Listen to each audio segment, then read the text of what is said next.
L'histoire commence avec toute l'humanité pétrifiée. Ensuite, nous verrons. Quelques heures auparavant, Taiju a dit à son meilleur ami Senku qu'il allait avouer ses sentiments à sa crush Yuzuriha. Senku a trouvé cela ridicule qu'il soit amoureux depuis 5 ans et n'ait pas le courage de confesser son amour à Yuzuriha. Il a alors montré à Taiju une potion d'amour qui l'aiderait, mais Taiju a refusé. Taiju est sorti et Senku a dit aux autres que sa potion d'amour n'était que de l'essence. Après cela, Yuzuriha a été appelée sous un arbre et elle a attendu Taiju. Puis Taiju est arrivé et il était nerveux à l'idée d'admettre ses sentiments. Ensuite, Taiju a commencé à avouer son amour et Yuzuriha a rougi. Avant que Taiju puisse faire sa déclaration d'amour, une lumière verte est apparue. Toute la terre était enveloppée d'une lumière verte et tous les gens se pétrifièrent. Au dernier moment, Taiju essaya de protéger son béguin de toutes ses forces. Mais après cela, toutes les personnes furent pétrifiées et le monde sombra dans le chaos. Les gens ne pouvaient pas bouger, mais ils étaient tous encore vivants. Pendant ce temps, ils ne pouvaient rien voir et tout était sombre. Taiju essaya de garder sa conscience et espérait que Yuzuriha était encore en vie. Il ne voulait pas mourir car il n'avait pas encore obtenu de réponse de Yuzuriha. Tous les hommes étaient pétrifiés. Seuls les animaux du monde étaient vivants. Puis plusieurs siècles passèrent et la Terre changea. Les villes et la civilisation ont sombré sous des tsunamis et des catastrophes mondiales. Taiju était encore conscient et il ne savait pas combien de temps s'était écoulé. Plusieurs millénaires passèrent et la civilisation moderne disparut de la surface de la Terre. Un jour, un liquide tomba sur la pierre de Taiju et il se réveilla. Taiju réussit à sortir de la pierre et il était choqué. Cependant, il découvrit que l'humanité était pétrifiée et que tout le monde s'était transformé en statue de pierre. Taiju était triste et pria pour les personnes pétrifiées. Après cela, il aperçut une rivière et suivit la direction de celle-ci. Soudain, Taiju se souvint que dans son passé, 2 filles avaient trouvé un oiseau pétrifié. Il pensa que l'oiseau était atteint d'une maladie. En conséquence, Taiju a emmené l'oiseau chez un vétérinaire pour le réanimer. Soudain, sa crush Yuzuriha est apparue. Cependant, Yuzuriha a également montré un oiseau pétrifié. Elle avait la même idée stupide que Taiju. Taiju a commencé à rire, et ils sont devenus de bons amis. De retour dans le présent, Taiju a retrouvé l'ancien arbre de son école. Il était heureux d'avoir trouvé Yuzuriha, et a remercié l'arbre, parce que la statue de Yuzuriha n'était pas détruite. Taiju a également remercié Yuzuriha car, rien qu'en pensant à elle, il restait sain d'esprit, et en vie, tout ce temps. Puis Taiju a pu avouer son amour pour Yuzuriha, et il a pleuré parce qu'elle ne pouvait pas lui répondre. Après des milliers d'années, Taiju a enfin avoué son amour. Soudain, Taiju jura qu'il la ramènerait à la vie à l'âge de pierre. De plus, il aperçut un message pour lui et il suivit immédiatement la rivière. Plus tard, il rencontra son meilleur ami Senku qui l'attendait déjà pour son réveil. Taiju essaya de l'embrasser, mais Senku ne voulait pas étreindre un gars nu et l'en empêcha. Puis Senku a dit que 3700 ans s'étaient écoulés et Taiju n'en croyait pas ses oreilles en entendant la date exacte.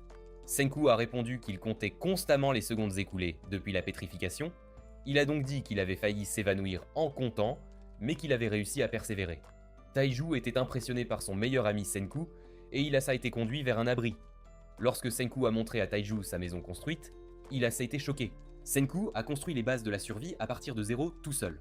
Cependant, Senku a dit qu'il savait que ses sentiments pour Yuzuriha étaient plus forts que tout le reste. Dans les jours qui ont suivi, Senku a essayé de restaurer la civilisation avec Taiju. Senku avait l'intention de recréer le monde à partir de zéro et de sauver tous les humains. Puis plusieurs jours passèrent, et Senku était épuisé par les ressources collectées par Taiju. Senku a immédiatement trié les aliments toxiques et lui a indiqué ce qui n'était pas toxique. Après cela, ils ont grillé les champignons ramassés par Taiju et les ont mangés. Taiju le remercia pour ce délicieux repas, car Senku avait produit du sel pour l'assaisonner. Ensuite, il est immédiatement reparti à la recherche de plus de nourriture. Plus tard, il a trouvé des raisins et a goûté les raisins qui étaient acides. Soudain, il vit la statue du lycéen primate le plus fort, nommé Tsukasa. Par la suite, Taiju découvrit un panier dans une grotte et pensa qu'une autre personne avait survécu. Puis Senku apparut et dit qu'il était la personne qui avait mis le panier là. Senku expliqua que leur objectif ultime est de libérer davantage d'humains de la pétrification. Ensuite, Senku expliqua qu'il avait essayé de dissoudre la pétrification avec de l'acide nitrique. Taiju ne savait pas ce qu'était l'acide nitrique, cependant Senku a versé de l'acide nitrique sur l'oiseau et son test a échoué.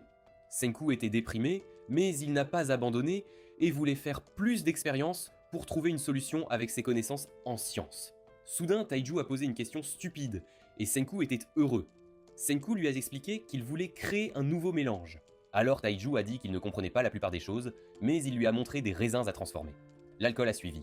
Taiju a montré ses compétences agricoles physiques et ils ont pu produire rapidement leur propre vin. 3 semaines plus tard, ils ont réussi à faire du vin et Taiju a dit qu'il n'était pas assez vieux pour boire de l'alcool. Senku a dit que 3700 ans avaient passé et qu'ils étaient maintenant autorisés à boire du vin. Après cela, Senku a prévu de distiller l'alcool et il a construit un vase fou. Senku croyait en la science, mais son essai a échoué. En conséquence, Senku a tenté chaque jour de créer de l'alcool distillé. Puis l'hiver est arrivé et ils n'avaient toujours pas réussi. Mais ils n'ont pas abandonné. Puis le printemps arriva et Senku testa à nouveau sa fluidité miraculeuse.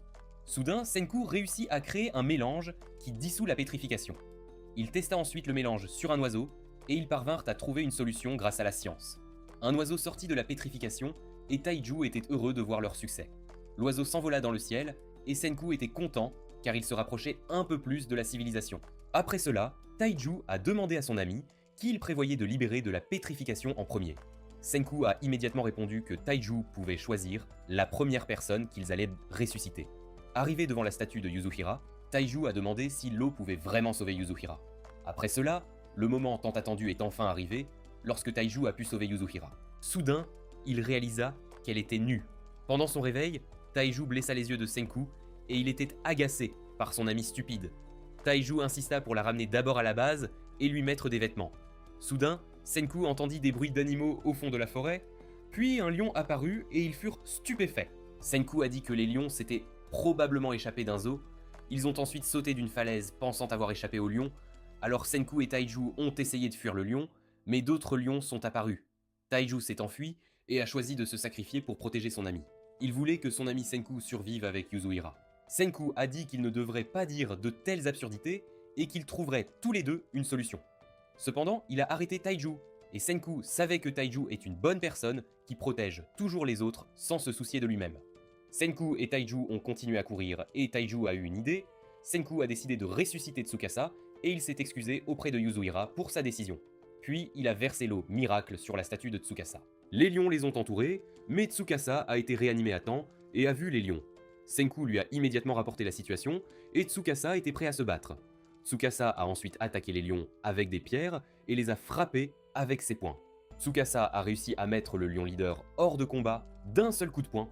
Les autres lions ont alors été intimidés car Tsukasa était plus fort que Mike Tyson. Soudain, Tsukasa a dit qu'ils n'ont plus jamais à avoir peur des animaux sauvages. Soudain, Senku a dit que Tsukasa est une arme à double tranchant parce que peut-être par cupidité, il pourrait devenir un tyran. Taiju avait peur et il s'imaginait Yuzuriha étant séduite par Tsukasa. Tsukasa a demandé un outil pour couper la viande de lion.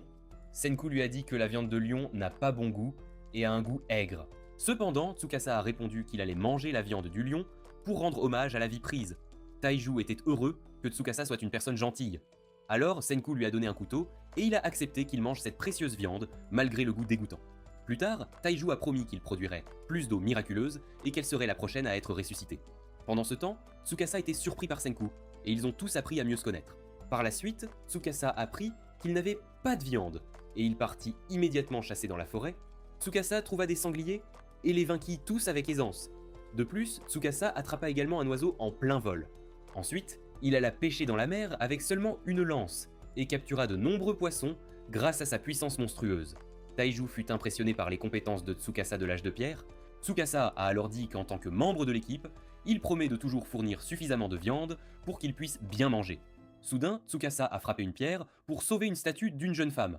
Taiju était content que Tsukasa soit une personne gentille et pensait qu'il était un saint. Ensuite, ils ont mangé le poisson grillé et Senku leur a posé une question. Taiju a essayé de trouver la solution et sa réponse était incorrecte. Senku était choqué par sa stupidité et Tsukasa tenta sa chance. Puis Senku trouva la solution et dit qu'ils avaient besoin de carbonate de calcium pour leur prochain objectif. En conséquence, Taiju fut chargé de collecter de nombreuses coquilles pour fabriquer. Taiju rassembla une grande quantité de coquilles et les écrasa en une poudre blanche. Senku avait l'intention d'utiliser le carbonate de calcium broyé pour de nombreux travaux. Alors Senku a produit une sorte de ciment et il a également créé du savon. Dans le monde de l'âge de pierre, Senku est devenu Dr Stone et il a gagné le respect de Tsukasa. Tsukasa a loué Senku et Senku est devenu méfiant à ses paroles. Puis Tsukasa a répondu qu'il n'avait aucune mauvaise intention. Soudain, Taiju est apparu et a interrompu leur conversation. Il a demandé d'autres utilisations pour la coquille. Pendant la nuit, Taiju dormait et Tsukasa a remarqué que Senku était dehors de la hutte. Pendant ce temps, Senku a construit une arbalète pour assurer la sécurité. Le lendemain matin, Tsukasa a dit que le monde de pierre est génial parce que la mer et la terre n'ont pas de propriétaires. Après cela, il raconta une histoire où un pauvre garçon avait essayé de fabriquer un collier en coquillage pour sa petite sœur. Soudain, un homme avec des droits de pêche a frappé le garçon et l'a traité de voleur. Ensuite, Tsukasa a détruit une statue humaine. Senku a dit qu'il venait de tuer un humain. Tsukasa a demandé s'il voulait sauver toutes les personnes, y compris les adultes aux âmes corrompues. Puis Tsukasa a dit que les adultes vont détruire le monde à nouveau. Il a alors élaboré un plan pour créer un monde régi sans avidité. Ensuite, Tsukasa a essayé de détruire une autre statue. Senku l'a arrêté et a dit qu'il allait sauver tout le monde dans le monde. De plus, il prévoyait de ramener la civilisation. Suite à cela, Senku et Tsukasa sont devenus ennemis, chacun poursuivant des objectifs différents. Senku savait que Tsukasa était fou et qu'il devait y faire attention à ce que Tsukasa n'atteigne pas l'eau miraculeuse. Soudain, Taiju est apparu, et il était heureux d'avoir collecté suffisamment d'eau miraculeuse pour ressusciter Yuzuriha. Senku n'avait pas le choix, et il a décidé de montrer à Tsukasa les effets de l'eau miraculeuse. Cependant, Taiju était content de sauver son béguin, mais Senku a dit qu'il n'avait pas assez d'eau miraculeuse. Taiju voulait aller collecter davantage, mais il a été arrêté par Tsukasa. Senku soupçonnait déjà que Tsukasa essaierait immédiatement d'obtenir des informations sur la source de l'eau miraculeuse. Ainsi, en l'absence de Tsukasa, Senku prévoyait de compléter le mélange pour créer l'eau miraculeuse. Pendant ce temps, Tsukasa a découvert que l'eau miraculeuse est de l'acide nitrique. Puis nous revoyons Senku qui explique à Taiju que les idéaux de Tsukasa sont erronés. Alors Taiju a fait confiance aux paroles de son meilleur ami. Plus tard, il a appris que Tsukasa est une bonne personne, mais aussi un tueur en même temps. Après cela, Taiju n'était pas prêt à verser l'eau miraculeuse sur Yuzuriha. Alors Senku a versé l'eau sur son béguin. Puis la pierre ne s'est pas détachée de son corps. Senku lui expliqua que la réaction prend du temps parce que les molécules sont connectées. Taiju ne comprenait rien, mais il attendit que la coquille de roche de Yuzuriha se brise. En conséquence, Taiju se souvint du moment avant qu'il ne puisse terminer sa déclaration d'amour. Il attendit plusieurs milliers d'années et put enfin avouer ses sentiments à Yuzuriha à nouveau. Après tout ce temps, Yuzuriha était de nouveau vivante et elle fut attrapée par Taiju. Taiju l'appelle par son nom et s'excuse auprès d'elle. Ensuite, Yuzuriha répond qu'elle dormait encore et le remercie de l'avoir sauvée. Suite à cela, Senku interrompt leur retrouvaille et dit qu'ils devaient au moins choisir entre deux options. Senku dit donc que Tsukasa était en route pour revenir et qu'ils allaient l'affronter en tant qu'ennemi. Taiju et Yuzuriha décident d'aider Senku à combattre Tsukasa. Soudain, Tsukasa apparut et il était déterminé à imposer ses idéaux au monde. Puis Taiju vit que Tsukasa avait tué un humain. Il décida d'arrêter Tsukasa, mais Senku savait que Taiju n'avait aucune chance. Senku tira sur Tsukasa avec une flèche, mais il la dévia facilement. Ensuite, il attaqua également Taiju, qui réussit à bloquer son puissant coup de pied. Tsukasa a remarqué que Taiju n'est pas du tout disposé à utiliser la violence. Taiju a déclaré qu'il éviterait la violence et a proposé à Tsukasa de décharger sa colère sur lui. Yuzuriha et Senku étaient choqués par les paroles stupides de Taiju. Pendant ce temps, Tsukasa était confus et submergé par la logique absurde de Taiju. Puis Tsukasa a demandé ce qu'il ferait s'il tuait Yuzuriha. Soudain, la tête de Taiju saignait et il s'évanouit. Tsukasa savait que Senku et ses amis n'étaient pas ses ennemis, mais ils avaient des opinions différentes et il a dit au revoir. Ensuite, Senku réveilla Taiju et il savait à quel point son meilleur ami était fort. Taiju se leva immédiatement et il dit qu'il était de nouveau en forme après s'être réveillé. Il voulait immédiatement empêcher Tsukasa de tuer d'autres humains. Puis Senku a dit qu'il ne pouvait arrêter Tsukasa qu'avec le pouvoir de la science. C'est ainsi que la guerre entre la science et l'âge de pierre a commencé. Senku avait en fait prévu de construire une arme contre Tsukasa. Après cela, Senku voulait aller chercher des matériaux. Ils se sont donc mis en route et en chemin, des fleurs de cerisier sont tombées des arbres. Senku a dit qu'il s'agissait d'une nouvelle espèce de cerisier qui ne provenait plus de leur ancien monde. Ensuite, ils se trouvaient au sommet d'une montagne et Senku a sorti un outil fait maison de sa poche. Il a déterminé la distance de leur destination au mètre près. Soudain, Yuzuriha a aperçu quelque chose au loin. Ils ont donc tous suivi Yuzuriha à travers la forêt. Puis ils trouvèrent une statue de Bouddha qu'ils se souvenaient de leurs anciennes vies. Yuzuriha se remémora alors son enfance lorsqu'elle allait visiter la statue de Bouddha avec sa famille. Yuzuriha pleura de joie et Taiju pensa qu'il avait fait quelque chose de mal. La raison pour laquelle Yuzuriha pleurait était qu'elle venait de se réveiller récemment et les souvenirs de l'ancien monde l'émouvaient. Suite à cela, Senku et Taiju la réconfortèrent. Taiju a dit qu'ils avaient trouvé Bouddha et qu'il leur montrerait le chemin. Pendant ce temps, Senku a réalisé que la statue est en bronze, ce qui est très utile pour son plan. Il a donc prévu de détruire la statue pour emporter les matériaux précieux avec lui. Dans les jours suivants, ils ont rassemblé de nombreux matériaux utiles et ont mangé des ragoûts ensemble le soir. Taiju voulait les protéger, mais Senku lui a dit de se reposer. Le lendemain matin, Senku était sur un radeau avec Yuzuriha et Taiju était leur moteur humain. Soudain, il remarqua que le pied de Yuzuriha était encore pétrifié. Taiju décida donc d'utiliser l'eau miracle pour briser la pétrification. Après cela, ils avancèrent, et il dit qu'ils atteindraient bientôt leur objectif. Pendant ce temps, Tsukasa trouva les traces du groupe de Senku. Il réalisa immédiatement que c'était juste un piège. Ensuite, Tsukasa soupçonna que le plan de Senku était de construire une arme avec la science pour le vaincre. Le soir, ils arrivèrent à destination, et Senku dit qu'il pouvait commencer à créer une arme puissante. Avec ses connaissances en science, Senku voulait construire une arme à feu. Il dit qu'ils allaient maintenant avancer dans le temps et utiliser de la poudre à canon pour créer de nouvelles armes de haute technologie. Puis nous revoyons Senku. Il a extrait la roche du volcan et a dit qu'il pouvait commencer à fabriquer une arme contre Tsukasa. La nuit suivante, Taiju voulait parler de sa confession d'il y a 3700 ans. Car à l'époque, il n'avait pas pu avouer son amour pour elle. Avec le temps, Yuzuriha voulait savoir ce qu'il voulait dire à ce moment-là. Taiju a répondu que, étant pétrifié, il avait quelque chose d'important à lui avouer. Malheureusement, ils doivent d'abord ramener la civilisation.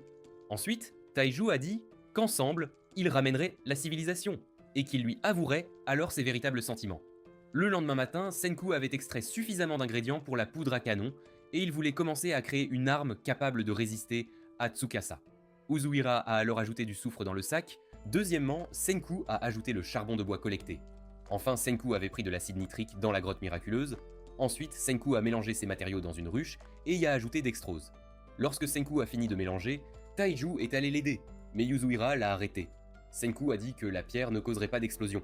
Senku a expliqué pourquoi, mais il a fait une erreur. En conséquence, la poudre à canon a pris feu et ils ont échappé de justesse à l'explosion. Malgré l'échec, Senku était heureux car il n'avait perdu aucun membre pendant l'expérimentation. Senku pouvait fabriquer une arme dangereuse et il prévoyait de conclure un accord avec Tsukasa. La raison de sa décision de faire un accord est que Senku était sûr que Tsukasa n'était pas une mauvaise personne, car il n'avait pas eu l'intention de les tuer. Senku était convaincu qu'il pouvait trouver une solution pacifique, mais il savait que si l'accord échouait, il devrait éliminer Tsukasa. Après cela, ils éteignirent ça le feu et Yuzuriha vit de la fumée s'élever dans la forêt. Senku était choqué par les signaux de fumée et il était sûr que ce n'était pas Tsukasa. Il soupçonnait que quelqu'un répondait à leurs signaux de fumée. Senku en est venu à la conclusion que d'autres personnes vivaient dans le monde de pierre. Senku ne voulait pas éteindre leur feu afin d'attirer l'attention des étrangers. Malheureusement, cela montrerait aussi à Tsukasa leur emplacement et il ne savait pas quoi faire ensuite. Pendant ce temps, Tsukasa était en route pour trouver Senku. Il soupçonnait que Senku était assez intelligent pour créer de la poudre à canon dans le monde de pierre. Soudain, Tsukasa aperçut les signaux de fumée du groupe de Senku sur la montagne. Alors que Yuzuriha ramassait du bois, Tsukasa apparut derrière elle. Il prit Yuzuriha en otage et Senku comprit que Tsukasa était devenu effrayé. Il admit qu'il ne pouvait pas faire face aux armes de l'ancien monde. Après toutes les actions de Senku, Tsukasa était déterminé à tuer quiconque ne se conformait pas à ses idéaux. Tsukasa a menacé Senku de tuer Yuzuriha s'il ne cessait pas de fabriquer des armes de l'ancien monde. Senku lui a menti en disant qu'il ne se souciait pas de la vie de Yuzuriha. Tsukasa savait qu'il était une bonne personne et qu'il ne trahirait jamais ses amis. Tsukasa a dit qu'il était intelligent, mais qu'il ne sacrifierait jamais d'autres personnes. Après cela, Tsukasa était sûr d'avoir gagné. Soudain, Yuzuriha a dit qu'elle était prête à mourir. Elle voulait sacrifier sa vie pour que Senku puisse sauver l'humanité. Senku a été touché par les mots de Yuzuriha, et il a commencé à révéler le secret de l'eau miraculeuse à Tsukasa. Pendant ce temps, Taiju a ramassé du bois de chauffage, et il a détecté plus de signaux de fumée provenant de personnes inconnues. Taiju voulait immédiatement retourner et informer ses amis de la grande nouvelle. Ensuite, nous voyons une fille inconnue répondre aux signaux de fumée de Senku. Par la suite, Tsukasa a laissé Yuzuriha en vie et a proposé à Senku d'abandonner son plan, sinon il mourrait par la main de Tsukasa. Ainsi, Tsukasa ne voulait pas tuer Senku s'il promettait d'abandonner la science. Soudain, Senku se souvint de son enfance à l'école. Senku a dit au professeur qu'il voyagerait dans l'espace. À ce moment-là, il était encore jeune et il étudiait tous les jours afin d'acquérir beaucoup de connaissances. Un jour, son père a vendu sa voiture parce qu'il voulait que Senku ait suffisamment d'équipement pour faire davantage de recherches sur le monde. Après cela, Senku a commencé ses recherches scientifiques. Plus Senku vieillissait, plus ses projets devenaient fous. Un jour, des intimidateurs ont essayé de détruire la machine construite par Senku, mais Taiju a essayé de protéger Senku. Senku était en colère et a construit une arme avec la science. Il a attaqué les intimidateurs le lendemain et ils ont reçu leur punition. Quelques jours plus tard, Senku s'est lié d'amitié avec Taiju et Taiju l'a aidé dans ses expériences folles. À un moment donné, Senku a essayé de construire une petite fusée qui a explosé immédiatement. Senku n'a pas abandonné et il a continué à étudier la science. Ensuite, nous voyons Senku dans le laboratoire et Taiju voulait lui faire un cadeau. Yuzuriha a fabriqué 3 poupées pour son projet de fusée. Il a ensuite commencé un autre test de fusée et sa fusée a décollé dans le ciel. La fusée de Senku a explosé lorsqu'il est arrivé dans l'espace. Puis il a dit à ses amis que sa tentative de fusée avait été un succès. Lorsque Senku eut fini de réfléchir à son passé, Tsukasa dit qu'il ne voulait pas le tuer. Il lui demanda donc à nouveau s'il était prêt à renoncer à la science. Senku refusa son offre, car il ne pouvait pas abandonner sa passion. Tsukasa répondit qu'il mettrait fin à sa vie rapidement et sans douleur, avec une attaque nette. Pendant ce temps, Taiju avait une étrange sensation, et courut immédiatement vers le volcan. Avant que Senku ne soit tué, Tsukasa avait dit que s'ils s'étaient rencontrés plus tôt, ils seraient certainement devenus de bons amis.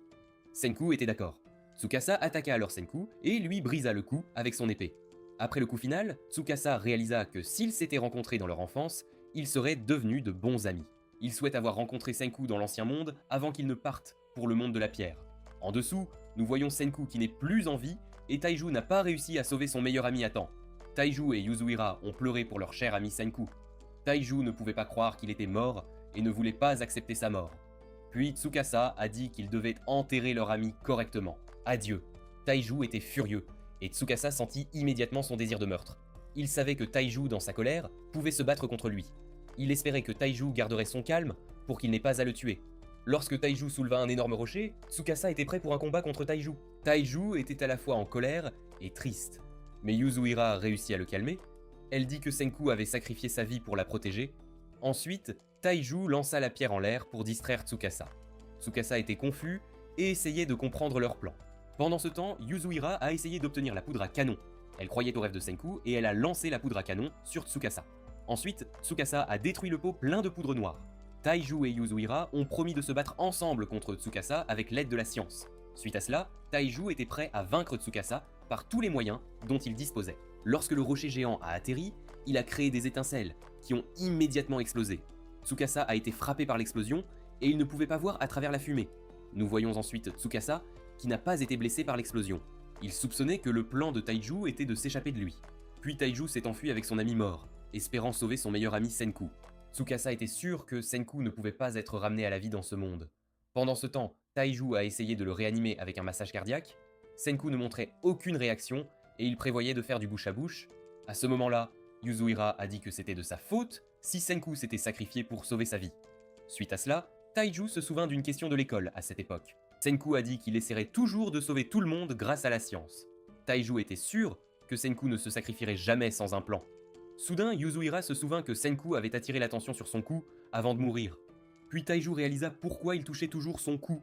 En conséquence, ils découvrirent que le cou de Senku était toujours pétrifié. Ils ont immédiatement compris le plan de Senku pour se revivre. Ils ont ensuite utilisé le reste de l'eau miraculeuse et l'ont versé sur le cou de Senku. Une fois la pétrification disparue, les amis de Senku espéraient qu'il serait réveillé. Taiju lui a crié de se réveiller pour réaliser ses rêves. Ils savaient que Senku était leur dernier espoir de reconstruire la civilisation. Puis nous voyons la Terre depuis l'espace, et une seule personne a compté toutes les secondes depuis la pétrification. Senku était pétrifié, mais il essayait de rester conscient.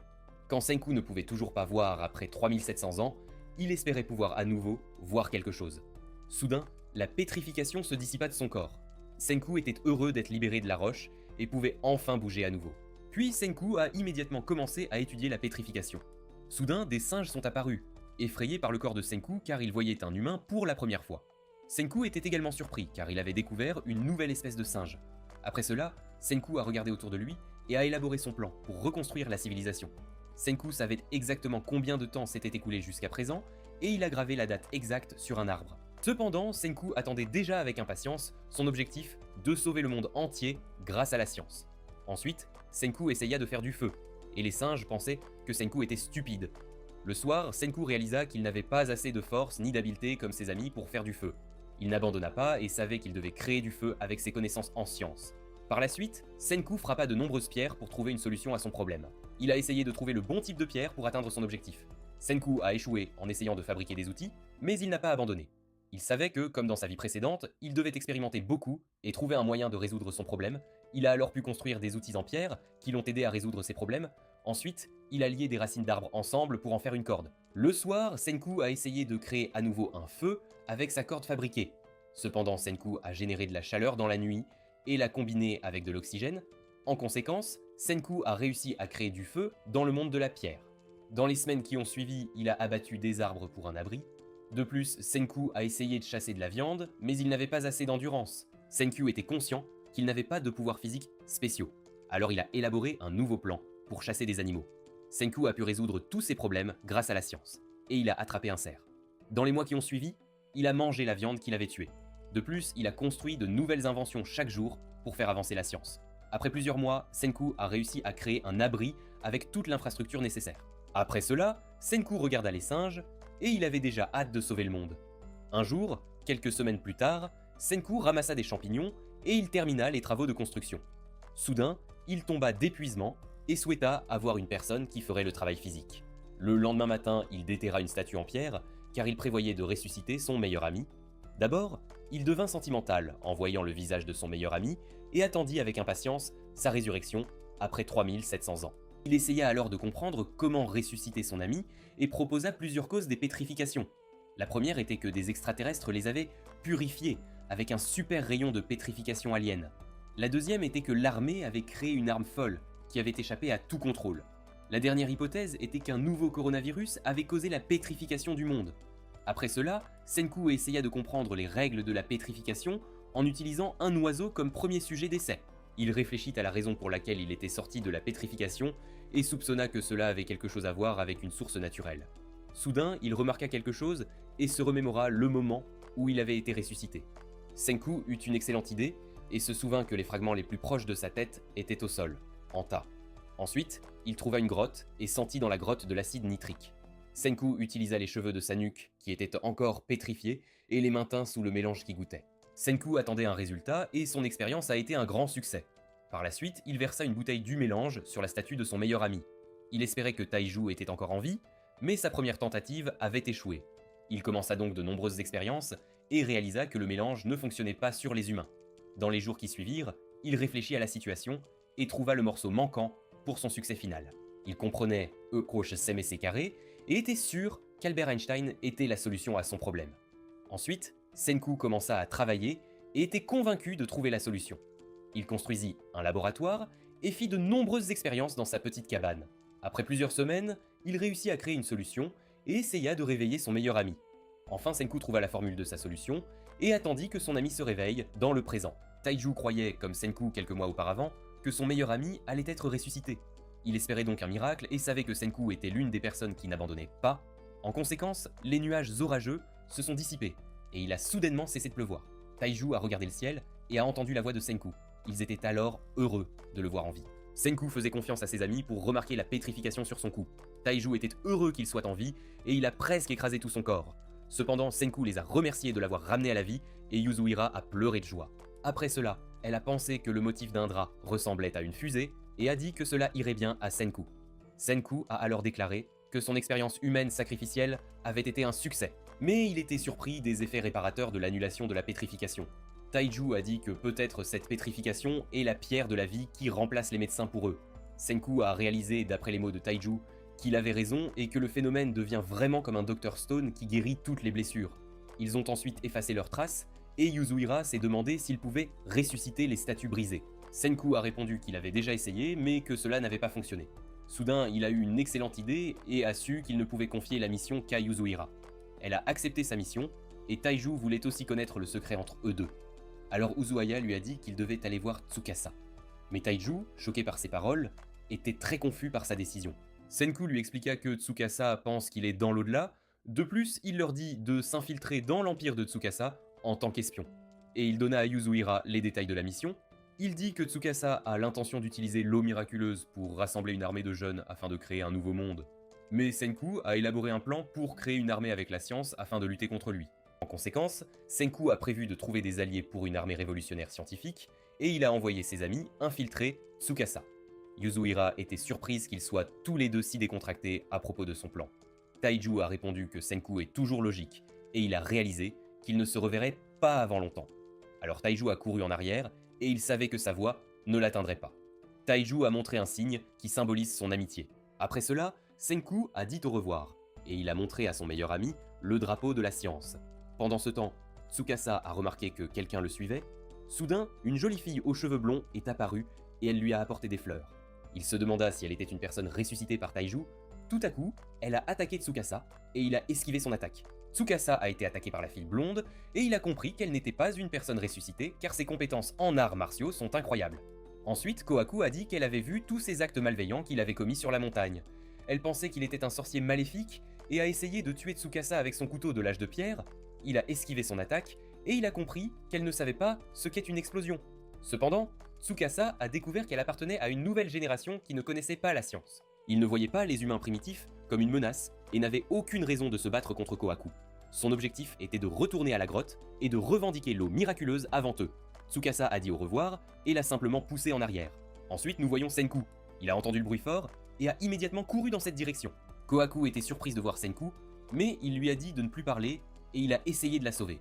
Ensuite, Senku a dit qu'il avait deux options, mais l'une d'elles était très dangereuse. Elle a répondu que ses organes et ses os allaient aller bien.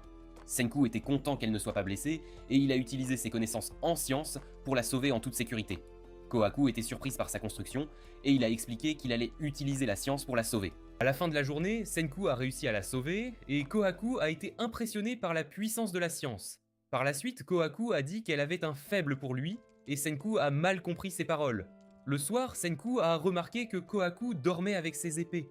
Elle a répondu qu'elle aimait sa façon de vivre mais qu'elle ne lui faisait pas encore confiance. Senku a dit qu'il n'oserait pas attaquer une lionne et lui a dit de se détendre. Kohaku a donc appris le comportement impoli de Senku, mais elle savait qu'il était une bonne personne. En conséquence, elle lui a proposé de l'aider à combattre Tsukasa. Il a parlé à Kohaku de son plan et Kohaku a décidé de s'associer à Senku. Le matin suivant, Kohaku a dit à Senku qu'elle avait besoin d'eau chaude pour préparer un bain thermal à des fins de guérison. Senku s'est moqué d'elle encore une fois, et elle a répondu que l'eau chaude était pour sa grande sœur. Senku a appris que sa sœur était gravement malade et il a compris qu'elle aimait sa grande sœur parce qu'elle apportait le lourd pot à son village tous les jours. Soudain, Kohaku a glissé, mais Senku l'a sauvé à temps et lui a dit de le lui passer. Senku ne pouvait pas porter le lourd pot et a construit une voiture pour le transporter. Kohaku a donc été impressionné par son invention. Soudain, ils ont percuté un arbre et Kohaku a réussi à survivre indemne tandis que Senku était blessé au sol. Puis il a aperçu le village de Kohaku et a été surpris de voir tant de gens. Senku ne pouvait pas croire de voir les villageois, il pensait aussi que le village était une colonie de personnes ressuscitées et il s'est rendu compte qu'il n'y avait aucun signe de fluide de résurrection. Soudain, il a été attaqué, mais Kohaku a protégé Senku. Jinro et Kinro n'ont pas permis à Senku d'entrer dans le village. Ils ont dit que les règles interdisaient aux étrangers d'entrer dans le village parce qu'ils sont tous des criminels. Soudain, Kohaku leur a demandé s'ils voulaient se battre contre elle, mais ils savaient que Kohaku les battrait. Senku a essayé de les convaincre sans violence, et il leur a montré des bulles de savon. Kinro et Jinro étaient fascinés, et Senku a prévu d'utiliser la science pour les convaincre de son côté. Soudain, Jinro sut qu'il devait utiliser sa technique spéciale, et décida de laisser quelqu'un d'autre s'occuper du problème. Il eut l'intention de retrouver son ami Chrome. Chrome se présenta et dit qu'il était un sorcier super intelligent.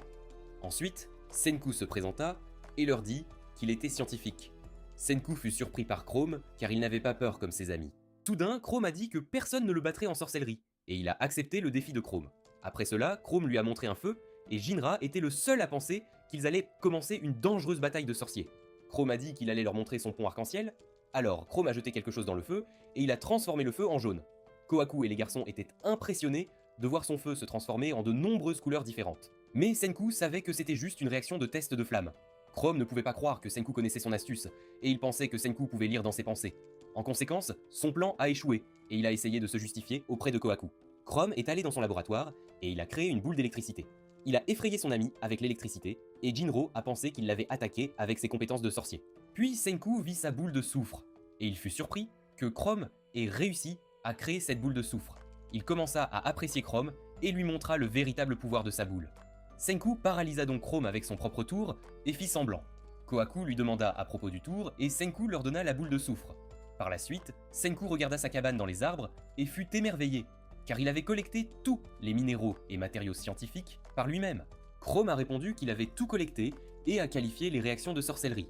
À ce moment-là, Senku a souri, car il avait trouvé un gars avec le potentiel de devenir un bon scientifique. Cependant, Chrome l'a défié à un dernier duel, mais il n'avait aucune chance de battre Senku à une question de mathématiques. Par la suite, Senku a récupéré son abri de science et Chrome a rejoint son équipe. Il a découvert tous les trésors de Chrome et ils sont devenus de bons amis. Plus tard, Kohaku a laissé les deux garçons jouer avec les pierres et Senku a eu l'idée de convaincre les deux frères avec la science. Ensuite, Senku a plongé sa lance dans le feu et il a réussi à créer une lance en or. Le roi Kinro a dit qu'il ne pouvait pas l'acheter avec ses absurdités. Par la suite, ils ont remarqué que Kinro aimait son nouveau cadeau et que Jinro était jaloux. Plus tard, Senku a découvert que Chrome collectait des plantes. Chrome a dit qu'il les avait collectées parce qu'il essayait de trouver une solution pour guérir la maladie de Ruri. C'était la raison pour laquelle Chrome avait décidé de devenir sorcier. En attendant, Ruri remercia sa petite sœur de lui avoir apporté de l'eau chaude pour sa maladie. Les serviteurs de Ruri apprirent que Kohaku avait passé une nuit dans la forêt. Ruri leur demanda de partir un instant. Ils ont refusé et ont dit qu'ils ne pouvaient pas laisser la prêtresse seule. Ruri les a convaincus de partir et elle était inquiète pour Kohaku, sachant que quelque chose s'était passé hier. Soudain, Ruri s'est effondrée et elle a dit à Kohaku de ne pas se mettre en danger pour elle. Après cela, nous voyons Chrome qui a demandé à Senku s'il pouvait utiliser la science pour guérir la maladie de Ruri. Suite à cela, Chrome a appris sur la civilisation moderne et toutes les inventions du vieux monde. Il a parlé à Chrome de la pétrification et du désastre du monde il y a 3700 ans. En conséquence, Chrome a commencé à pleurer et n'arrivait pas à croire que quelqu'un avait détruit la civilisation moderne. Chrome était en colère, mais Senku l'a réconforté et a dit que l'humanité ne tomberait pas aussi facilement. Ensuite, Chrome a décidé de construire une nation de la science avec lui et il avait l'intention de vaincre la maladie de Ruri grâce au pouvoir de la science. Senku a souri en entendant ces mots et il a prévu de fabriquer des antibiotiques dans le monde de l'âge de pierre. Le lendemain, Jinro parla aux villageois de Senku et ils ne le virent pas comme leur ennemi. Puis, le chef du village apprit l'existence de l'étranger amené par Kohaku. Il se fâcha car il avait renié sa fille et elle n'obéissait toujours pas aux règles. Soudain, la maladie de Ruri s'aggrava et elle s'effondra. Pendant ce temps, Senku planifia avec ses amis de sauver Ruri. Mais Senku avait des motivations cachées et voulait faire de tous les villageois ses travailleurs. Par la suite, Senku leur a dit que le royaume de la science produirait des antibiotiques qui sauvaient des centaines de millions d'humains. Kohaku et Chrome étaient motivés à aider Senku et lui ont dit de commencer tout de suite. Senku leur a expliqué qu'il y avait 2 voies pour fabriquer des antibiotiques. Senku a essayé d'expliquer la théorie, mais ils n'ont rien compris et ont laissé Senku s'occuper de la planification. Puis il a dit qu'il serait capable de produire des antibiotiques avec 10 milliards de pourcents. En conséquence, Senku a planifié les étapes pour créer leur médicament miracle et il a montré son plan à ses amis. Ils ont été choqués de voir son plan compliqué, mais ont cru que Senku réussirait. Chrome était excité et a demandé à Senku son plan pour créer du fer. Après cela, Senku a enseigné à Chrome davantage sur le monde et il était épuisé d'être enseignant. Chrome était heureux d'apprendre sur la gravité et l'espace. Alors Senku leur parla de l'espace et il leur montra l'étoile du Nord. Soudain, il remarqua que les positions des étoiles avaient rechangé et il réalisa que l'axe de la Terre était en train de se déplacer. Il comprit que la planète entière s'était légèrement inclinée au cours des 3700 dernières années et que l'étoile du Nord avait bougé. Pour la première fois, Chrome pensa qu'il en savait plus que Senku et lui montra une pierre magique. Mais Senku a détruit sa confiance en lui et lui a dit que sa pierre est un aimant. Quelques jours passèrent et ils allèrent à une rivière pour trouver d'autres pierres magnétiques. Kohaku trouva beaucoup de sable noir et Senku avait hâte de produire du fer dans le monde de l'âge de pierre. Plus tard, Senku apprit que Kohaku était la seule femme avec des capacités de gorille, et elle était en colère d'être appelée gorille. Par la suite, Chrome eut l'idée de demander de l'aide au village. Mais Kohaku a dit que personne n'aiderait parce qu'ils sont tous les deux des sorciers suspects. Soudain, une pastèque est apparue de nulle part et Kohaku connaissait la fille. Senku a été surpris d'apprendre qu'elle s'appelait Suika et qu'elle avait l'intention de les aider. Chrome a vu le sable de fer et elle a dit qu'elle ne pourrait jamais se rendre utile. En conséquence, elle a demandé à Senku si elle pouvait l'aider en cherchant le sable de fer. Senku était reconnaissant pour son aide et il comptait sur Suika pour trouver plus de sable de fer. Elle était surprise par Senku, qui était la première personne à ne pas lui demander à propos de la pastèque sur sa tête. Ensuite, Senku se demanda s'il savait quelque chose sur les légendes de sa vie ancienne. Ils lui dirent alors que Ruri leur avait parlé de l'histoire de Momotaro. De plus, Kohaku dit qu'elle avait entendu toutes sortes d'histoires de sa grande sœur. Senku s'intéressait à Ruri, et il a décidé de guérir sa maladie à tout prix. Soudain, Chrome est devenu jaloux, et il a découvert que Chrome avait un faible pour elle. Après quelques jours, ils ont collecté suffisamment de sable de fer, et Senku leur a expliqué la prochaine étape. Senku a expliqué qu'ils allaient le brûler à la température la plus élevée. Alors Kohaku lui a demandé son plan, et Senku a montré son four, de l'âge de pierre fait maison. Kohaku était motivé à voir le nouvel outil de Senku. Ensuite, ils ont commencé à générer de l'air avec l'outil de Senku. Senku leur a dit qu'ils n'avaient besoin de tenir que 20 à 30 heures de plus pour pouvoir fabriquer du fer. Le soir, Jinro a vu le feu et a eu l'idée d'aider Senku. Mais Kinro a dit qu'il devait suivre les règles. Jinro était jaloux de sa lance dorée et ils ont commencé à se disputer. Le matin suivant, nous voyons que Senku a réalisé qu'il avait besoin de plus de main-d'œuvre pour fabriquer du fer. Senku et Chrome ont eu l'idée d'attirer Jinro avec la science et Kohaku a dit qu'il devrait arrêter de l'appeler Appa. Ensuite, Suika a dit qu'elle découvrirait ce dont ils avaient besoin pour recruter les villageois. En conséquence, ils confièrent à la grande détective Suika la mission importante de découvrir les désirs des villageois. Plus tard, Suika se rendit au village, et tout le monde savait que Senku vivait dans le hangar de Chrome. Suika rassembla beaucoup d'informations sur les villageois, et elle retourna pour faire son rapport à Senku. Le soir, Suika leur dit que la sœur éblouissante souhaitait trouver un beau petit ami. Senku savait qu'il était impossible de créer un beau petit ami avec la science. Puis Chrome a traité Kohaku de gorille, et il a été puni par Kohaku qui n'aime pas ses paroles. Après cela, Suika a rapporté à Senku que le garçon Ganon était malade à force de manger du poisson tous les jours. Senku a eu une excellente idée et a dit qu'il pouvait déjà voir l'appât scientifique qui les amènerait de son côté. Pendant ce temps, Suika jouait avec un chien et Senku a remarqué son jouet. Suika a dit à Senku que le millet en forme de queue de chien est le jouet préféré de Choke. Le lendemain matin, Senku a récolté du millet à queue de renard et a dit qu'ils allaient préparer de la nourriture de survie gastronomique à partir de zéro. Kohaku a goûté le millet à queue de renard et n'a pas compris son plan. Alors Senku a expliqué à Kohaku que le millet à queue de renard est un grain à 10 milliards de pourcents. Ensuite, ils ont transformé le grain et l'ont mélangé avec de l'eau. Senku a alors dit à ses amis qu'ils avaient réussi à faire de la farine de blé et ils ont célébré. Ensuite, il a commencé la dernière étape et a mélangé la farine avec des œufs pour le cuisiner avec des ingrédients frais. Senku a préparé un festin avec de la viande de haute qualité et son ami a senti son soupe en conséquence. Senku a dit qu'ils appelaient sa soupe de nouilles ramen. Chrome a essayé le ramen en premier et il a été submergé par le goût délicieux. Cependant, Kohaku et Suika ont également goûté la soupe de nouilles et ils n'arrivaient pas à croire qu'une telle chose puisse exister dans le monde. Puis Senku goûta son ramen cuit et il était dégoûté.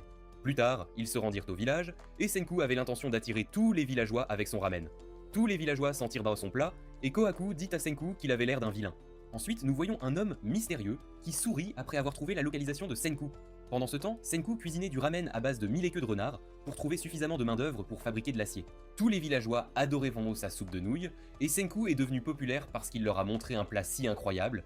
Suite à cela, Chrome a proposé à Jinru et Kinru d'essayer le ramen de Senku. Mais Kinru a empêché son petit frère d'accepter l'offre. Après cela, il a été rapporté à Kokuyo que sa fille nourrissait les villageois. Kokuyo a refusé de manger la nourriture de Senku et Ruri se demandait ce que Kohaku faisait avec l'étranger. Soudain, un inconnu a dit qu'il préférait la soupe de nouilles à une boisson comme le cola. Kohaku a demandé si elle connaissait le gars et elle a parlé à ses amis d'un ennemi. Ils ont alors entouré l'étranger et lui ont demandé s'il était un allié de Tsukasa. Il a fait l'innocent et a répondu qu'il était seul depuis qu'il n'était plus pétrifié. Suite à cela, Senku a réalisé qu'il s'agissait du célèbre Asagiri Gen. Senku a dit à Kohaku qu'il est un magicien qui a écrit des livres de psychologie de bas étage. Gen a déclaré qu'il est mentaliste et leur a demandé de baisser leurs armes. Kohaku a remarqué qu'il n'avait pas peur et que tous ces mots étaient des mensonges pour manipuler les gens. Ensuite, Senku a dit que tous ceux qui avaient mangé des ramen avaient du travail à faire et il a forcé tous ses clients à l'aider avec son projet. En conséquence, ils ont commencé à produire de l'acier et tout le monde était épuisé. Senku savait que Tsukasa l'avait envoyé pour l'espionner et il lui a demandé des nouvelles de ses amis. Gen a répondu que ses deux amis allaient bien et il a admis être un allié de Tsukasa. Par la suite, Senku a appris qu'il avait décidé de lui dire la vérité après avoir découvert son fourre-fou. La nuit, Senku regardait le ciel et Gen l'observait. Quelques jours plus tard, Senku a enfin pu créer du métal. De plus, Gen lui a dit que son travail était de confirmer que Senku était mort. Mais il a changé son plan. La raison était qu'il avait vu Senku fabriquer de l'acier et croyait qu'il avait une chance de vaincre Tsukasa.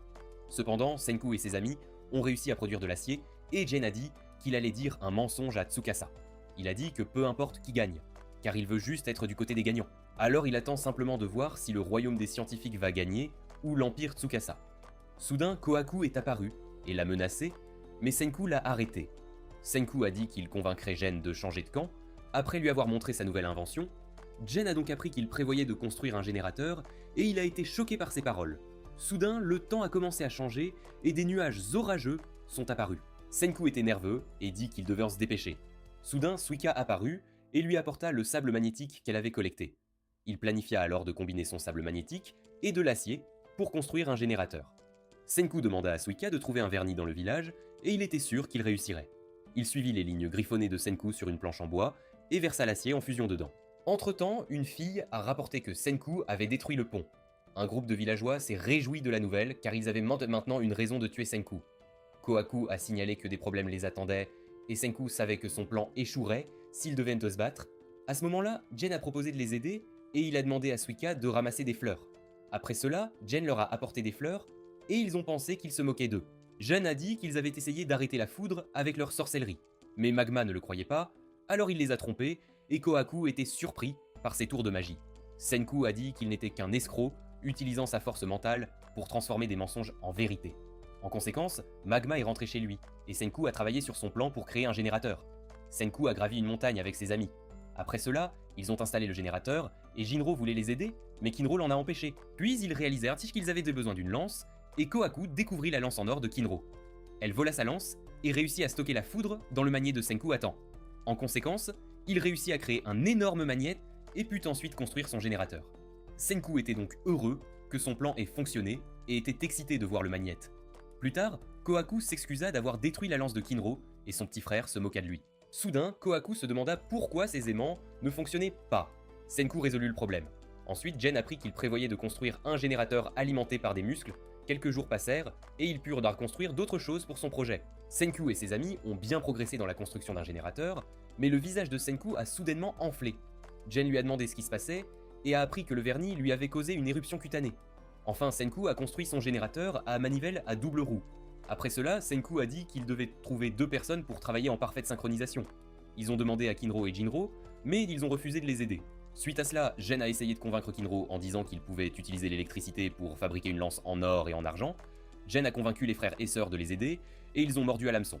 Pendant la nuit, Kinro et Jinro ont travaillé pour le royaume de la science. Ensuite, Senku a montré à Gen une corde de bambou rôtie à la vapeur. Plus tard, Gen a réalisé que Senku prévoyait d'inventer l'ampoule d'Edison. Senku a demandé à Chrome s'il avait peur de la nuit. La raison de sa question était qu'il savait qu'il avait apporté une invention importante d'Edison à l'âge de la pierre. Il a dit qu'avec la science, il pouvait vaincre le chevalier. Suite à cela, Senku a créé de la lumière, et tout le monde était choqué de voir l'invention de Senku. À ce moment-là, Senku était un pas plus près de son objectif de ramener la civilisation. Puis Senku se souvint d'avoir lu la biographie de Thomas Edison pour la première fois.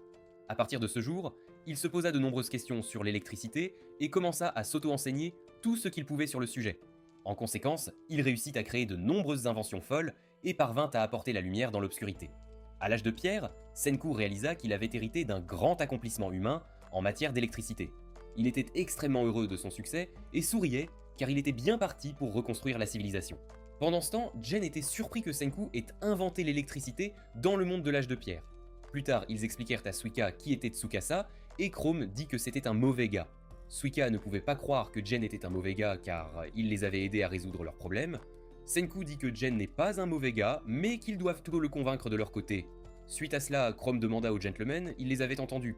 Chrome a dit qu'il devrait rejoindre l'équipe de Senku parce que le royaume de la science est tout simplement beaucoup plus amusant. Gen a répondu que tout ce qui l'intéresse, c'est de savoir si quelque chose lui sera bénéfique ou non. Ensuite, Gen se souvint du moment où il a été ressuscité, et pensa que c'était juste une blague. Soudain, Tsukasa lui a dit qu'ils étaient à l'âge de pierre, et Gen a reconnu le primate le plus fort, lycéen. Tsukasa a dit qu'il avait rassemblé toutes les statues qui devaient être réanimées en premier, y compris lui-même. Gen a été choqué de voir l'empire de Tsukasa, et il a appris son plan. Par la suite, il a montré la cabane dans les arbres construite par Senku, et il a demandé à Gen d'utiliser ses capacités de mentaliste pour retrouver Senku s'il est encore en vie. Gen a appris à propos de Senku, et il a compris que Tsukasa est un homme dangereux. De retour dans le présent, Gen a regardé le générateur de Senku et Magma est apparu. Magma l'a battu et il prévoyait de le tuer. Puis Gen a été gravement blessé par Magma avec une lance, et ils ont immédiatement fui.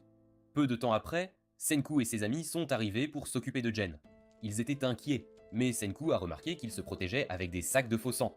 Après cela, Kohaku a dit qu'il l'avait bloqué avec ses sacs, mais il était gravement blessé. Il ne savait pas qui était le coupable, et Suika a décidé de le trouver dans le village. Dans les jours qui ont suivi, Senku et ses amis ont essayé de remettre Gen sur pied. Un jour plus tard, Suika a trouvé le coupable, et elle a dit à ses amis que c'était Magma. Il a célébré son mauvais acte, et souhaitait aussi tuer Kohaku. Il savait que Kohaku était beaucoup trop forte, et il prévoyait de faire de Ruri et Kohaku ses épouses. Cependant, Kohaku comprit pourquoi ils avaient poignardé Gen. La raison était qu'ils l'avaient pris pour Senku, à cause des rumeurs sur un sorcier. Suite à cela, Senku demanda à Kohaku pourquoi Magma cherchait une occasion de la tuer. Elle expliqua qu'une fois par génération, le village organise un grand combat d'arts martiaux appelé la Grande Boutique. Elle dit que le gagnant épousera Ruri et sera nommé chef du village. Le problème est que la prêtresse Ruri était gravement malade, et le seul candidat au mariage n'était pas un bon combattant. Kohaku savait que Magma n'était pas une bonne personne et ne voulait que le poste de chef de village. De plus, après avoir gagné, il avait l'intention de laisser Ruri mourir en conséquence. Kohaku n'a pas laissé Magma gagner car elle ne pouvait pas permettre à un homme comme lui d'avoir sa grande sœur Ruri. Elle a participé au grand combat pour l'arrêter et Jinro pensait que Kohaku épouserait sa grande sœur. Par la suite, Senku apprit que le prochain grand combat aurait lieu dans un mois et il croyait que Magma pensait que Jen pouvait gagner la compétition. Senku comprit que si Magma devenait le plus âgé, il pourrait être difficile d'obtenir même le médicament pour Ruri. Ensuite, Kohaku demanda à Kinro et Jinro s'ils seraient prêts à épouser Ruri. Jinro dit qu'elle est jolie et Kinro fut choqué qu'il ne regarde que l'apparence d'une fille. Puis Kinro dit qu'en tant que gardien, il ne pose pas de questions et il sait que Senku n'a pas de mauvaises intentions. Kohaku a répondu que son seul objectif était de sauver la vie de sa grande sœur. En conséquence, les deux garçons ont décidé d'aider Kohaku et ont été entraînés par elle pour combattre Magma. Plus tard, Kohaku a remarqué que Chrome était plongée dans ses pensées et elle savait que Chrome aimait vraiment Ruri. Elle s'est excusée de ne pas l'avoir entraîné et Chrome savait lui-même qu'il n'aurait aucune chance dans le combat contre Magma. À ce moment-là, Chrome se souvint de son enfance. Ruri a dit que sa maladie ne pouvait pas être guérie, mais Chrome a promis de tout faire pour la sauver. Alors Chrome a dit qu'il était totalement d'accord avec ça et qu'il avait hâte de sauver Ruri grâce au pouvoir de la science. Senku a souri et était heureux d'avoir trouvé un nouveau scientifique à ses côtés. Plus tard, Kohaku a dit qu'elle prévoyait de participer à la grande boutique. De plus, ils étaient inquiets pour Jen car sa récupération prendra beaucoup de temps. Senku savait que le temps pressait, sinon Tsukasa découvrirait qu'il était toujours en vie. Pendant la nuit, Senku murmura quelque chose à Jen et il commença à sourire. Le matin suivant, Chrome fut choqué de voir que Jen avait disparu. Il était en route pour rejoindre Tsukasa et Kohaku craignait qu'il ne les trahisse. Il courut vers l'empire de Tsukasa aussi vite qu'il le pouvait, mais l'un de ses guerriers l'arrêta avec une flèche. Il a rapporté à Tsukasa qu'il avait trouvé un village primitif et lui a parlé de la mort de Senku. Ensuite, nous voyons Senku qui a arrêté Kohaku pour attraper Jen. Il lui a expliqué que si Jen n'avait vraiment pas d'intérêt pour la science, il n'aurait jamais coopéré avec eux. Donc Senku savait qu'il ne trahirait pas le royaume de la science. La raison était que la veille, Jen lui avait demandé s'il pouvait faire du coca, et Senku avait répondu qu'il pouvait certainement faire de la cola. En conséquence, Jen ne l'a pas dénoncé et a rapporté que Senku était mort.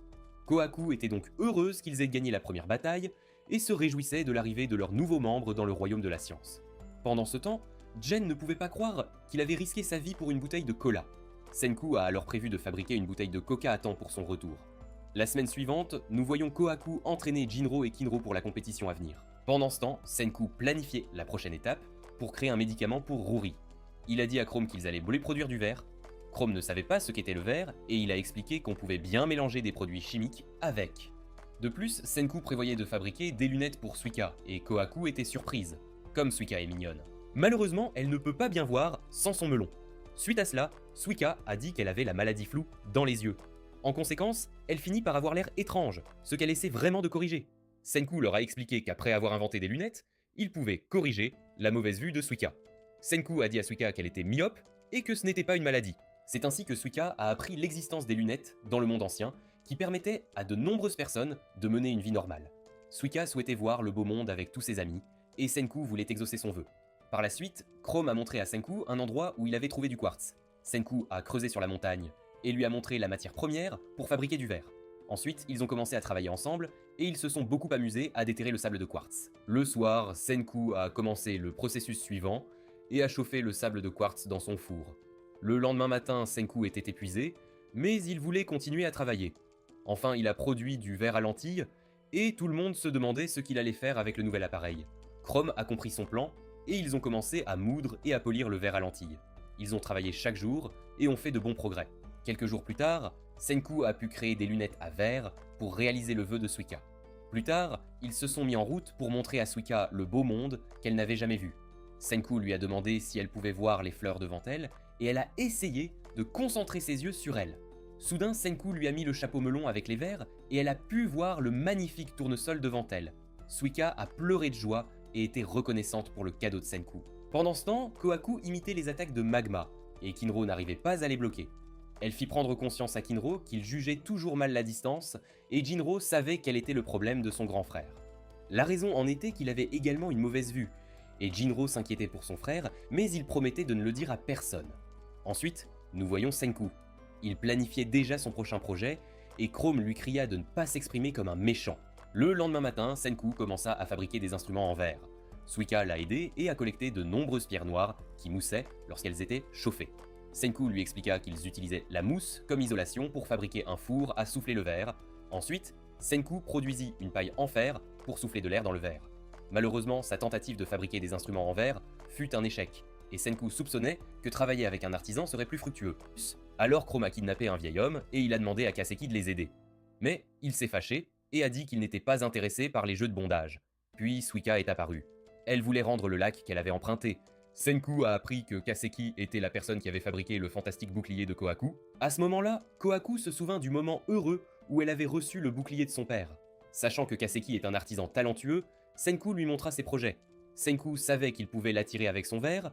Ensuite, Senku expliqua son plan pour fabriquer des instruments en verre. Chrome parvint à susciter son intérêt, et Kaseki ne pouvait pas supporter leur maladresse. Le plan de Senku a fonctionné et Kaseki s'est libéré de ses liens. De plus, il s'est transformé en mutant Roshi, et ils ont été surpris par ses muscles. Ensuite, Kaseki leur a montré ses compétences de maître artisan, et il a commencé le processus de façonnage du verre. Senku et Chrome étaient impressionnés, et Kaseki s'est beaucoup amusé à fabriquer les instruments en verre. Le lendemain matin, Senku a acquis un laboratoire de sciences et a pu commencer ses expériences. Senku se souvint du moment où son père lui avait créé un espace pour la science et il se réjouissait des futures réalisations. Ensuite, Senku dit qu'à partir de maintenant, ils vont inventer des choses encore plus incroyables et qu'ils s'amuseront tous plus que dans le pays de Tsukasa. Après cela, nous voyons Mecha Senku.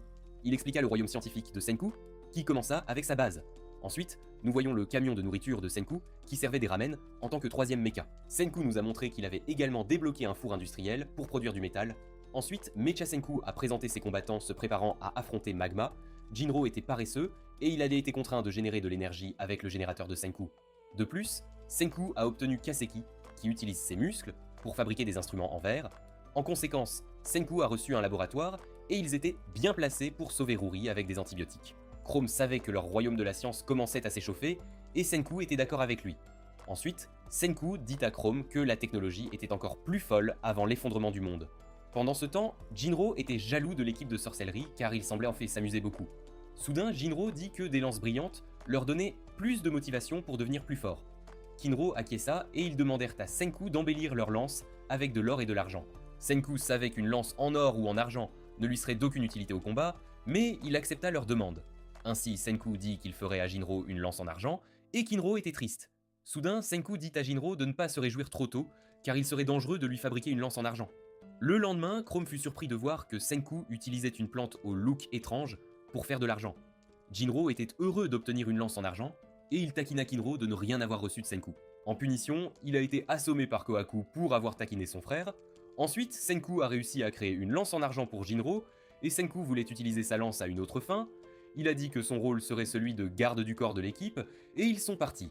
Par la suite, Senku a dit à ses amis que la lance de Jinro sert de capteur. Il a expliqué que si une menace mortelle apparaissait, sa lance deviendrait noire. De plus, Senku leur a expliqué qu'ils devaient tous fuir immédiatement pour ne pas mourir. Plus tard, ils ont découvert une rivière où aucun poisson ne nageait. Senku a dit que leur objectif était en amont de la rivière. Pendant ce temps, Jinro avait peur de mourir et Senku lui a crié dessus pour être revenu en arrière. Kohaku lui a proposé d'échanger de place, mais il a refusé de renoncer à sa lance en argent. Puis ils atteignirent leur destination, et Senku était totalement épuisé par la randonnée en montagne. Kohaku fut surpris par la vue. La raison était qu'ils avaient trouvé une source d'émeraude entière. À ce moment-là, Jinro hallucina un ange qui l'appelait. Jinro courut vers la source d'émeraude et Senku ressentit une étrange sensation. Il se demanda pourquoi la lance de Jinro ne réagissait pas au gaz toxique. Puis ils virent Jinro courir vers la source émeraude empoisonnée. Senku ordonna à Jinro de revenir, mais il était hypnotisé. Au dernier moment, Kohaku sauva Jinro et un groupe de corbeaux fut attiré dans l'eau de la source. Ils ont donc vu l'ennemi essayer de les tuer, et Kohaku a essayé de calmer Jinro.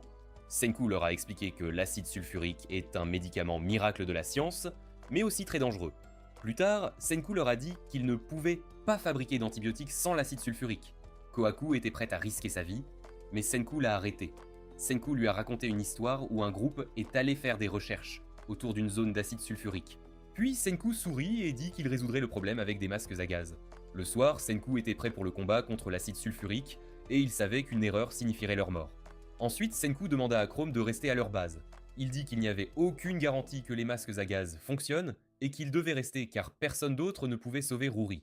Alors Senku dit qu'il allait lui transmettre toute la science qu'il connaissait dès maintenant. Senku a dit qu'il ne prévoit pas de mourir. mais il ne voulait pas risquer de perdre la science. Chrome a répondu qu'il viendrait avec lui parce qu'il ne le laissera pas tomber. La raison en était que Chrome considère Senku comme un ami important et il ne peut tout simplement pas laisser un ami mourir. Ensuite, il a dit qu'il ne voulait pas être protégé et il a montré sa détermination à Senku. Chrome a dit qu'ils sont tous les deux des scientifiques qui peuvent se sauver mutuellement en temps de besoin. Senku était touché par ces mots et Chrome a réussi à le convaincre. Chrome savait que les amis de Senku risquaient également tout pour faire avancer la science. Alors Chrome a dit qu'il le suivrait peu importe à quel point leur aventure serait dangereuse. Senku lui faisait confiance pour sa vie et ils ont formé une équipe. Puis Kohaku se souvint du jour où il avait été décidé qu'elle devrait être la prochaine prêtresse. Elle n'avait aucune intention d'aider avec un plan qui rendait acceptable que Ruri meure. En conséquence, elle a refusé et a essayé de trouver un moyen de sauver sa sœur bien-aimée. Elle pensait que si elle n'était pas capable de prendre le rôle de la prêtresse, Ruri n'aurait aucune raison de quitter ce monde. Après avoir entendu les mots de Chrome, Kohaku était heureuse et elle souhaitait que Chrome puisse épouser Ruri. Elle savait que Chrome avait toujours aimé sa sœur et qu'il risquerait sa vie pour elle à tout moment. Malheureusement, le mariage entre eux ne serait pas possible, et Kohaku demanda si elle devait être sa femme. Chrome comprit qu'elle ne prenait pas sa proposition au sérieux et dit qu'il ne se marierait jamais avec une gorille. Le matin, nous voyons Senku. Il a commencé à réaliser le processus final pour ses masques à gaz. Après quelques fabrications, Senku et Chrome reçurent date des masques à gaz. Plus tard, Senku et Chrome se dirigeaient vers la source émeraude. Jinro était honteux car il avait terriblement peur. Il a refusé de les accompagner et a dit qu'il ne retournerait jamais à cet endroit. Suite à cela, Senku a dit qu'il ne pouvait pas le forcer et ils sont partis sans Jinro. De retour dans le présent, Senku et Chrome sont arrivés et sa lance en argent est devenue noire. Chrome savait qu'il pouvait mourir instantanément. Mais Senku s'est précipité dans le lieu dangereux, sans hésitation. Senku a dit que paniquer l'aidait encore moins, puis Chrome a réalisé que Senku avait aussi peur et il a accompagné Senku sans se plaindre. Pendant ce temps, Kaseki remarqua que Jinro était de mauvaise humeur et il s'est affolé. Kaseki lui dit qu'il ne devrait pas avoir honte d'avoir peur. Il ajouta que tout le monde a des peurs et qu'il n'y a rien à y faire. À ce moment-là, Jinro comprit que Kaseki avait raison. Il réalisa qu'en dépit de leur peur, ils faisaient face au danger. Cependant, Jinro était réconforté et Kaseki a dit qu'il avait accidentellement fabriqué un autre masque. Plus tard, nous voyons Senku et Chrome miner des roches, et Chrome a alerté Senku que son masque à gaz fondait. Senku était heureux qu'il y en ait deux et a immédiatement réparé son masque. Soudain, Chrome a trébuché et Senku a essayé de le sauver. Mais Chrome savait qu'il allait mourir. Jinro est apparu au dernier moment et a essayé de sauver Chrome avec sa lance. Il a essayé de tirer Chrome de toutes ses forces et Senku lui a dit de contrôler sa respiration. Ensuite, Jinro a essayé de sauver Chrome et Chrome croyait que ses amis y parviendraient. Jinro a affronté sa peur et a utilisé toute sa puissance pour vaincre le monstre maléfique. Ils ont réussi à capturer l'acide sulfurique et leur mission a été un succès complet. Senku et ses amis ont célébré leur victoire et étaient prêts pour l'étape finale,